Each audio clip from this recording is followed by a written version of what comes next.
You are going to become a content creator in 2024. This is everything you need to know to do it.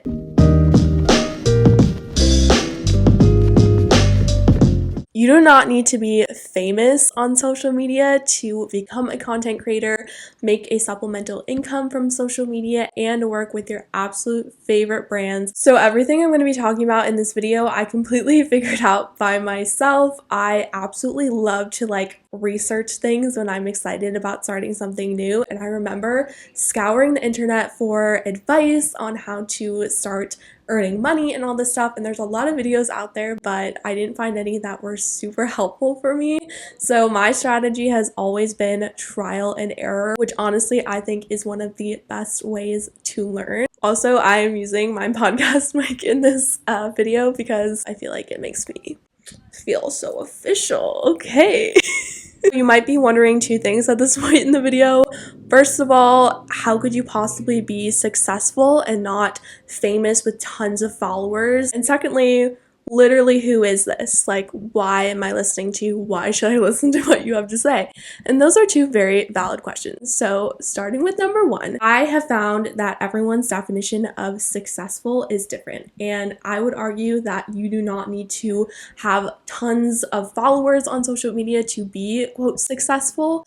But I recognize that everyone's definition of success is completely different. My definition of success personally is being able to do something that you really, really enjoy.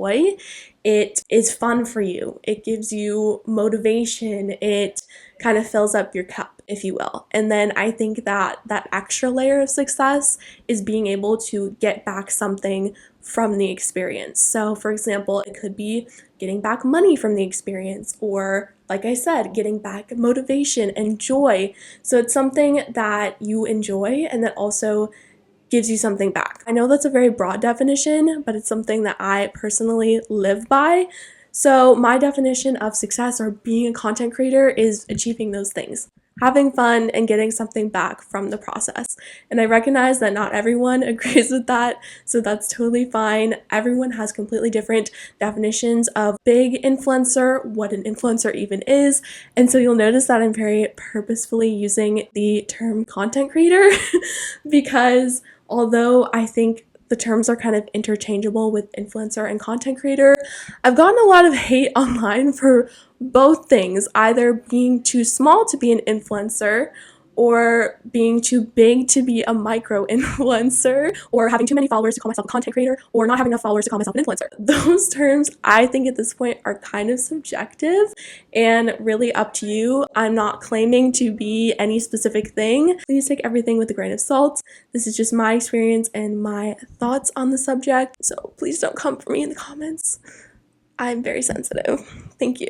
I also think that a lot of people correlate making money on social media with being legitimate, I guess, like being an actual content creator or influencer or whatever you want to call it. I personally don't think that they have to correlate, because you can be working with brands or just really having a lot of fun creating content and not necessarily making a lot of money. And I would personally still say that, yeah, you're a content creator, you're making content, having fun, making quality pieces of video or photo, whatever. And I would definitely qualify that as successful. On to the second question. You're probably wondering why you should even listen to me. And of course, that's totally up to you. I would describe myself as a part-time content creator. I have been doing social media, aka YouTube videos, TikTok, Instagram, all that stuff for years.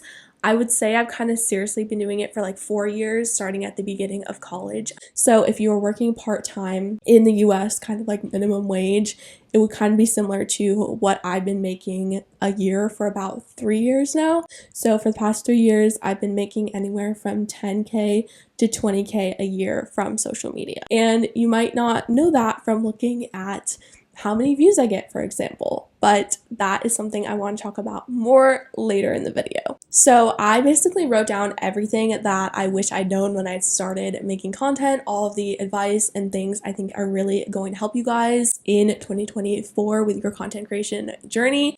And I realized that there were kind of 4 categories that they fell into. So I'm going to separate this video into 4 different parts. Firstly is how to start creating content.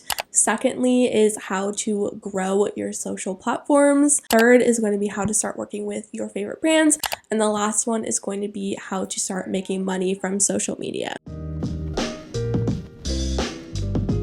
So for the first section, we're going to be talking about how to start creating content. This is super fun, and you might be thinking, oh, I already post on Instagram or whatever, and I know how to make content, which that's amazing, but I think thinking of it in a slightly different way and using these little tips is going to take it to the next level for you in 2024. So like I mentioned, I have experience creating content on YouTube, TikTok, Instagram, Pinterest, a bunch of different platforms. So I've kind of dabbled in everything, and I know a lot of you guys are specifically interested in starting a YouTube channel, which I think is a kind of a different can of worms than just being a content creator in general. Everything I talk about in this video is going to relate to YouTube, so I would suggest watching this video and then going to watch my how to become a YouTuber video.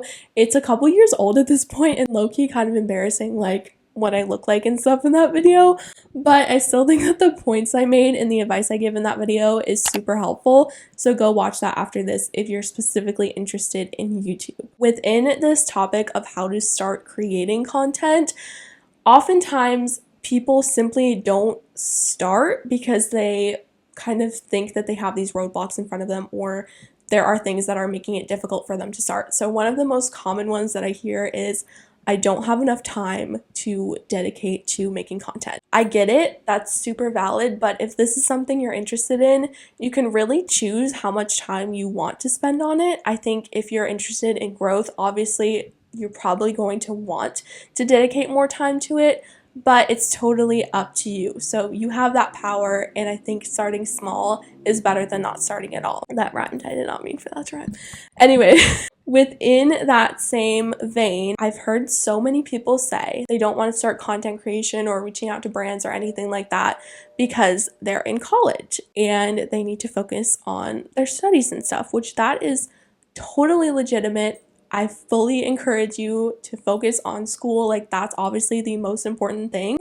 But if you're interested in like content creation or TikTok or something and you're in college, I can fully say from my own experience that there is no better time to be a content creator, micro influencer, whatever, than in college. The thing that a lot of people don't realize is that college students who create content are seriously, I would say, one of the most in-demand type of content creator.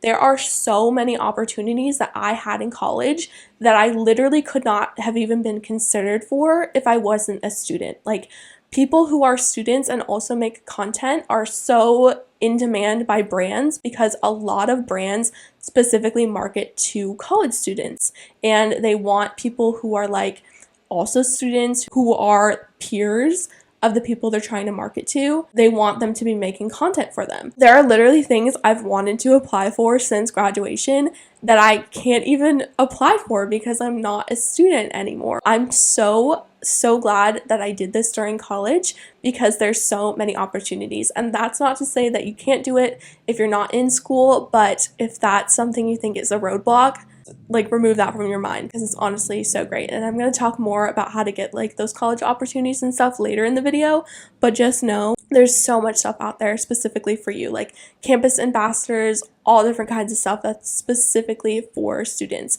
Like, for example, I had, I think, 3 or 4 different semester-long contracts. I had 3 with Amazon Prime Student, and I worked for HBO Max as an influencer for like 4 months, and that was specifically because I was in college. Super cool. Continuing with how to start creating content, I know it can seem super overwhelming at first. If you are used to just kind of using social media casually, it can seem like, you know, pretty chill. You just post a photo whenever you want, and that's not to say you can't do that if you want to start becoming more of a serious content creator, but the time commitment can feel overwhelming. So the thing I always tell people, especially if they're starting from basically a blank slate, is to start with just one platform and start to branch out.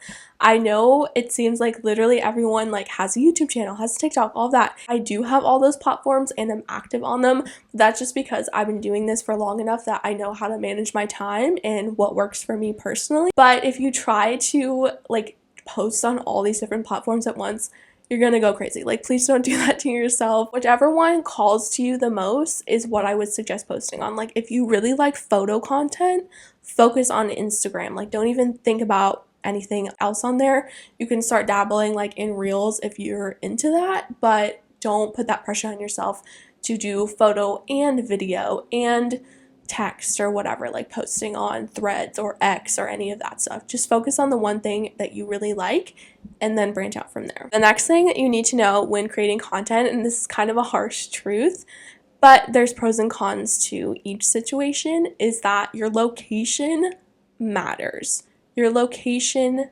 absolutely matters, as in where you live or where you go to school, basically where you spend the majority of your time. If you go on Instagram, you'll notice a lot of creators put their location like in their bio and stuff. It'll say like New York City or Melbourne, Australia, whatever, like as the first thing, and that's super intentional. A lot of brands and events, for example, specifically want people who are living in a certain area, and that's the same thing as what I talked about with the college student thing. It's because the people they want to market to and reach also live in that same area. If you live in a big city like New York City, for example, you're gonna have a lot more opportunities, specifically for like getting invited to events and stuff, simply because so many brands are headquartered there, so many people live there. But on the flip side of this is that if you live in a much less populated area, you can also use that to your advantage. So if you live in a smaller city or area, you might kind of have like control over that market in a sense. Like, that's kind of a big word, but you can use that to your advantage. Where there's a less saturated area, you could kind of push the idea that you are one of the few people who make content in this area, and maybe that would appeal to small businesses around you, event venues, whatever. So whichever location you're in, I would suggest leaning into that if you can, because you might be surprised at where it can lead you. In terms of starting to make content, I hear a lot of people say that they can't start because they don't have the right equipment. And this could not be further from the truth. I've talked about this a lot on my podcast, I think on Instagram, like probably all of my platforms before, but you do not need specific equipment to start creating content. Like, yes, you do need a phone, and that is something that not everyone has access to. So if you are privileged enough to have a phone with a camera on it, you're pretty much good to go. If you are wanting to experiment more, I would suggest getting a phone tripod. I have one that's like $20 from Amazon that works really well if you're interested in making more video content. And then along those same lines, if you're interested in branching out more, I would suggest getting an Octobuddy. Basically, if you ever see those TikTok videos of people doing like little outfit checks in the street, they use the Octobuddy to stick their phone to like a window of a store or something and then take the video. So it's super helpful if you're in a pinch, and I've definitely used it a lot. If you're using it in public, like be careful that someone doesn't like just snatch your phone. Finally, in starting to create content, I think this is one of the most important things. It's often overlooked and not really talked about, but I think it's probably the thing that is going to help you most. That is to be an avid and thoughtful consumer of other people's content. Specifically, what I'm talking about with this is really being thoughtful of how you are consuming other people's content, whether it be photo, video, whatever. In doing that and doing it in a thoughtful way is to really look at the content and kind of think about it more than just the surface level. For example, when I started making YouTube videos, I realized that the thumbnail, so that's the picture before you click on the video, is probably the most important part, because if people don't like the thumbnail, they're not going to watch the video. There were so many creators, I thought their thumbnails were so beautiful. I was like, those are so cool, I want to make those. So what I did was took screenshots of the thumbnails and I just like analyzed them basically. I was like, okay, this looks like a cool collage, but like what are the elements here? And I realized, like, this is a while ago, but I think I specifically really liked Ava Jules. And so I started looking at them and I realized that almost all of them were 3 vertical pictures, but then she would take like little aspects of other photos and cut out the background and then kind of position them over where the photos intersected so they kind of like flowed together. And from that, I was able to figure out how I wanted to make my own style of thumbnails and kind of incorporate those little aspects. For our next section, we're going to talk about how to grow your social accounts. Before we get into the tips for this section, I just want to make a couple things clear. I think a lot of people assume that the most important part of being successful or making money on social media, whatever, is how many followers you have. And I can absolutely say that that is not correct. For example, I literally have like an Instagram like less than 2,000 because Instagram deleted my account that I literally worked on for like 5 years, but that's not the point. Anyway, even though that account doesn't have very many followers by most people's standard, it has over like 40 to 50,000 impressions a month on average. I have a sponsorship on that Instagram account with Bojangles that has thousands and thousands of likes.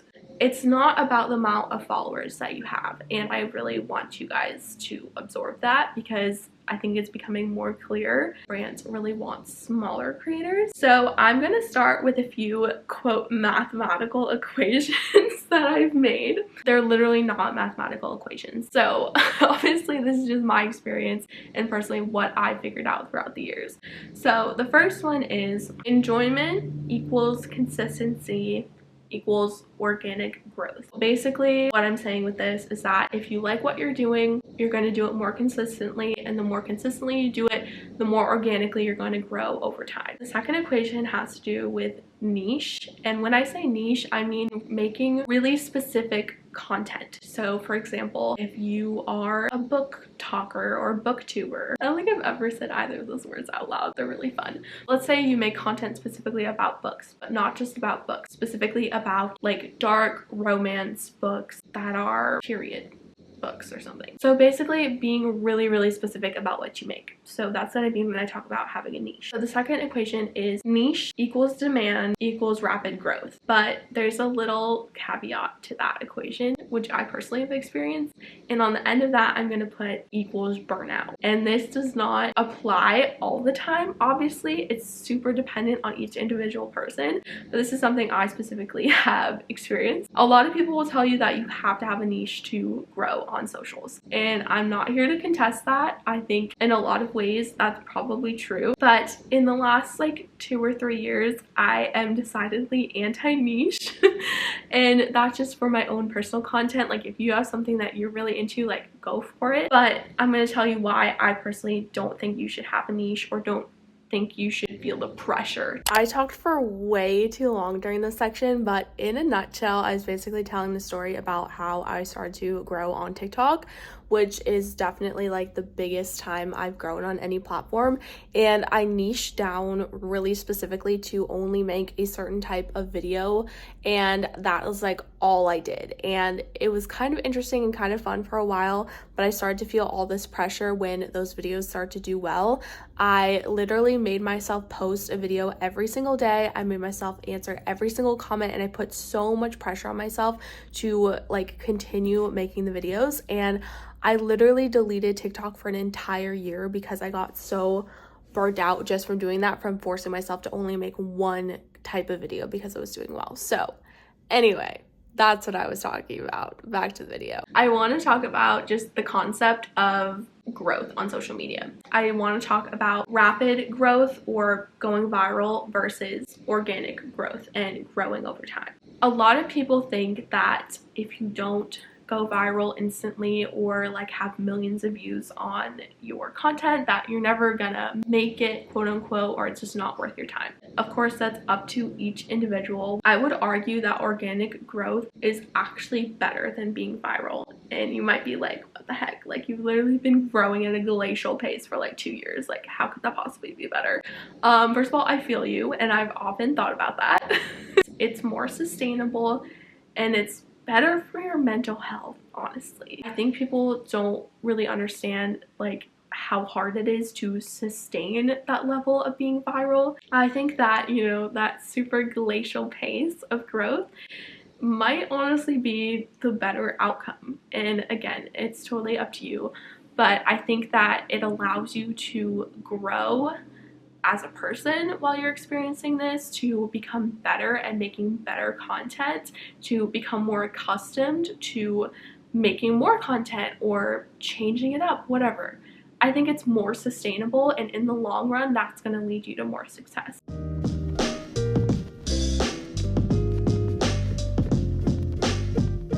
I definitely just took a 15-minute break to watch TikTok and eat this homemade Chex Mix because I've been talking for an hour and 40 minutes.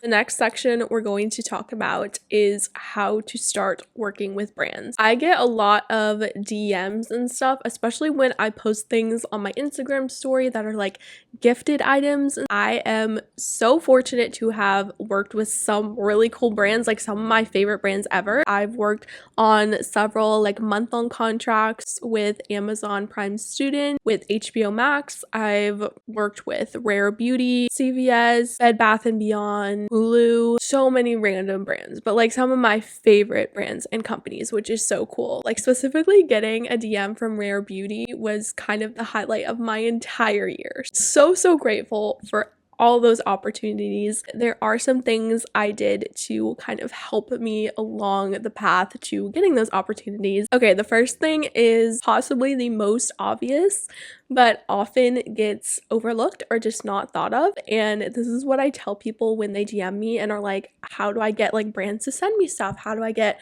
brands to notice me? You have to be like consistently making content. You have to be like, you know, posting videos, whatever it is you want to be making, you have to be showing up consistently and authentically. And then the second part of that is making sure that you are consistently sharing your favorite brands very organically. So if you really love like a hair product, let's say, and you use it every single time that you do your hair in the morning, make sure that you are posting about that, tagging them, saying how much you love the product. Like the easiest way to get a brand's attention is to organically tag them. And I suggest this only when you really love a product, because I personally have always thought that even if a brand pays attention to you or whatever, like wants to work with you, if you don't like their product, it's going to harm you more than help you, because people can tell when you don't actually like whatever product it is you're talking about. And if you keep posting about something you don't like and then they reach out to you, like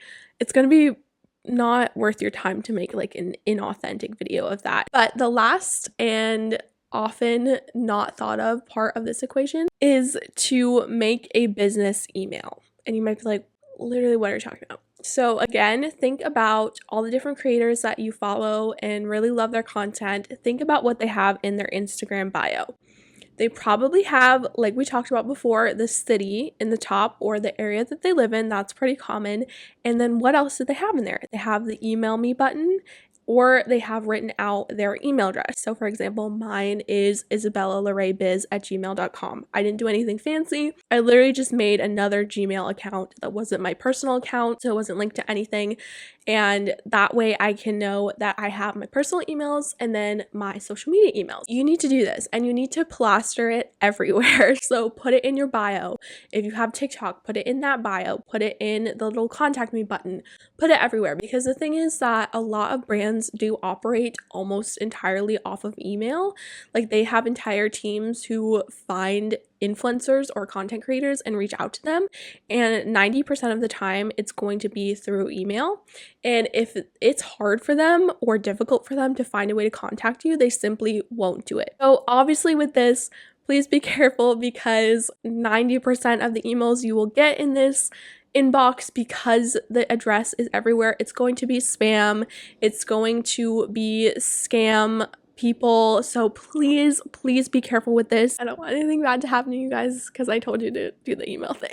I think you will be surprised at how that works out. The next thing in terms of working with brands kind of hinges on the email aspect. I've talked a lot about what media kits are before, and if you don't know what it is, think of it kind of like a visually appealing portfolio or resume of sorts specific to a content creator. You can find examples of this online if you just search it up, or if you like want to use a service like Canva or something. I'm pretty sure they have templates in there already where you can put your information in. A lot of people have these, and specifically what it is for when you are emailing or pitching yourself to a brand or company, when you're reaching out to them instead of them reaching out to you. This is something I would absolutely encourage you to do because it doesn't hurt to try, and that's something I always stand by. Specifically when I very first started thinking, okay, like I want to work with brands, like that'd be so cool. I emailed probably like hundreds of brands with my media kit, and it's one of those things where the more you do, obviously the more likely you are to get a response.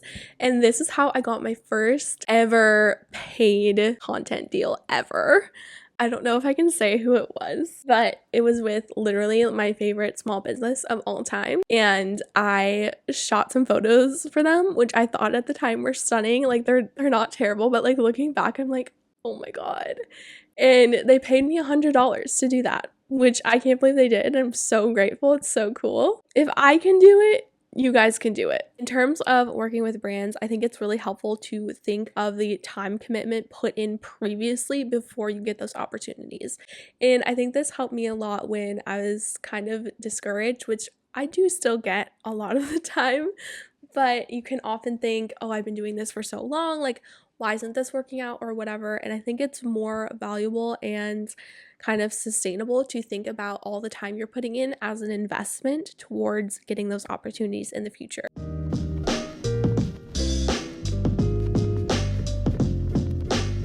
This is going to be the last little topic that we're going to talk about in this video, and I'm going to cap it here because there's so many things I could say about this topic, but I think that's probably going to be for a different video. Now we're going to talk about how to start making money on social media, and I know a lot of people are super interested in this. I think a lot of people online, to kind of just like get views and stuff, they're like, oh, like you can make, $1,000 in a week or something. And like, yeah, that is definitely possible, but it's not nearly as simple as that. And I think that can be kind of misleading. So here are some tips and tricks that I would suggest to kind of get you started on making money from social media in 2024. So the first thing I want to talk about when it comes to making money on social media is, firstly, like the last thing I mentioned in the other section, which is that it's going to probably take you a long time to get to that point. I don't want that to discourage you at all, and that's not true for everyone, like I said, but I think it's good to be realistic about getting to that point. Just have fun, enjoy. Like, it's such a privilege to, be able to have the tools and access to even make content, and it's fun. So like, enjoy it, I think the thing people get most hung up on is not understanding how people actually make money. I think there's a lot of misconceptions. So there are a lot of different ways to earn money on social media, and I'm going to tell you the main ways that I do it. So the first one is called affiliate or affiliate marketing. You've probably seen this a lot, even if you aren't familiar with the word. You are given a link or a code by a company, and if someone uses that link or code, they'll get some kind of benefit, like 25% off, for example. I work with Casetify, and I have a code that gives you 15% off, which you should use, by the way, because low-key their products are genuinely so good. Anyway, every time that someone uses my code on the Casetify website, the website tracks it, and then they give me a small amount of commission. So that's how affiliate marketing works. I also do this a lot. Like, the main platform I use this with is Amazon. They have such a great, well-designed affiliate program where you can link different products, and then if someone buys the product that you're linking, you get a small amount of money from that interaction. So this type of income, I think, is often overlooked by a lot of people because every time someone buys something, the amount of money that you're going to get is likely very small, like a few cents, $1, whatever. Obviously, it depends on the program. But I think what a lot of people don't realize about this is that it's one of the best ways to earn money on social media, in my personal opinion, because once you create that link or that piece of content that has the link or whatever it is, it doesn't expire, it doesn't, go away, it can only grow. And second of all, it does add up. Like, obviously it depends on how many people are seeing your content, obviously how many people are clicking the link. I have had months, I think the most I've ever made from Amazon in a month is like $300, which I think is a ton. Like, that's pretty crazy to me. But I know that even if I don't make a lot, I'll probably get like at least some money every single month from these programs, which is really, really cool and a lot easier than I think a lot of people realize. So if you're interested in trying to kind of start figuring out how to make affiliate income, I would definitely suggest applying for the Amazon, I think it's called Amazon Storefront. If you already have an account, I think you just sign in and then you can become like a creator on there. I think to do it, I literally just Googled it and followed the instructions. It's super easy. For most affiliate programs, either the brand has to reach out to you or you can apply. And sometimes there are different qualifications, like maybe you have to have 1,000 followers or something like that. So do some research on brands that you really like and search up affiliate or brand ambassador, whatever, and apply to those and kind of see what happens. Okay, the next way to start making money is something that also I think a lot of people don't know about or don't really understand, and that is different influencer like communities or programs. Honestly, I'm not really sure what to call them, but I'm gonna put on the screen right here the ones that I am a part of, and they are all under the umbrella of Her Campus, which, if you've not heard of that before, is basically a blog that has different chapters at all different colleges and universities. I was actually a writer for them in my freshman year. It definitely is something that's connected to college, but not all of the programs require you to be a college student. So the one program that I'm active in now is called Influence Her Collective. You can find them on Instagram and stuff, but if you Google an application form for them, you can fill out all your information and see if you get accepted or not into their program. And basically, if you're accepted, you will get emails about all these cool opportunities. So literally the other day, I got an email from them and they were like, "Do you want to work with Prada?" And I was like, "Oh my God, duh." They will send you these things and then you can apply to the program. And if the brand thinks that you meet, the kind of things that they're looking for, they will either send you free product or, ask you to post some content in exchange or even pay you to make content about the product, which is so cool. But there are a lot more like community-based opportunities and programs for like smaller creators to get involved. It's so cool. Influence Her Collective is literally my favorite one. I've gotten so many opportunities from them. The team is amazing. I love them. This is not affiliated with them, like in any way. I just think they're the best. So I would definitely suggest applying to that. They also have the College Fashionistas program. So that's more if you're in college. There's so many cool opportunities with that. They literally have like a New York Fashion Week event where if you're part of the community, you can go to New York Fashion Week, which is so cool and I've always wanted to do, but I never got the chance and I can't go now because I'm not in college. So back to the thing, if you're in college, I'm looking at you, you need to do this, it's so cool. Okay, the next thing to keep in mind and like kind of keep an eye out for if you are interested in starting to make money on social media is being super aware of new features, specifically in like apps. I know you kind of like notice when apps kind of launch new ways of creating content. For example, like when Instagram launched Reels to kind of combat TikTok, everyone started making reels. And because it was a new feature, they came out with a program that would literally pay you to make reels. Make sure that you are super aware of all these new opportunities. Literally, my favorite thing, this happened last year. I would pin things all the time, but I wasn't really making my own original pins, and most people don't. They just kind of repin cute stuff, which is again like what I like to do. And so last year they launched this new feature and it was called idea pins. So they're basically kind of like a mixture of little stories slash videos. It was kind of weird. Like I wasn't sure how I felt about it, but I was like, okay, cool. But anyway, I went to my dashboard and they literally had a program for like 3 or 4 months where if you made a certain amount of idea pins, you would get paid for each one. Okay, the last thing I'm going to talk about in terms of making money is just another reality check, and it's absolutely like such a blessing and so cool to have even the opportunity to make money off social media. But I think something that is helpful to keep in mind is that if you are going to be making money off of social media, it's going to be variable income. So you're not going to know how much you're going to have every week. It's basically like working for yourself. I technically am self-employed. I pay self-employment tax on all of the money I make from social media, which that's another topic, like taxes and like negotiating contracts. We're gonna talk about that later because it's too long for this video. But just keep in mind that not every month is gonna be the same.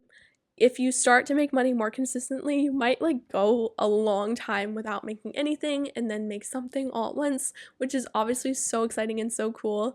But I think a lot of people don't realize that's kind of how it works. And I know it's kind of obvious, but I think it helps to think about it like that. I hope that in 2024 you can be in your content creator era if that's something that speaks to you and something you're passionate about. I really hope that you get to do that and pursue it and have fun. Like, that's the most important part. Like, we all have fun, right? Thank you guys so much for watching this video. If you watched all of it or are listening to this right now, please, please, please subscribe. It would mean the world to me. I worked really hard on this and it would just make me so happy. So yeah, I love you guys all so much. I hope you have a lovely day. And I will see you. I don't know why I did that. I will see you in the next video. Bye. Need my microphone.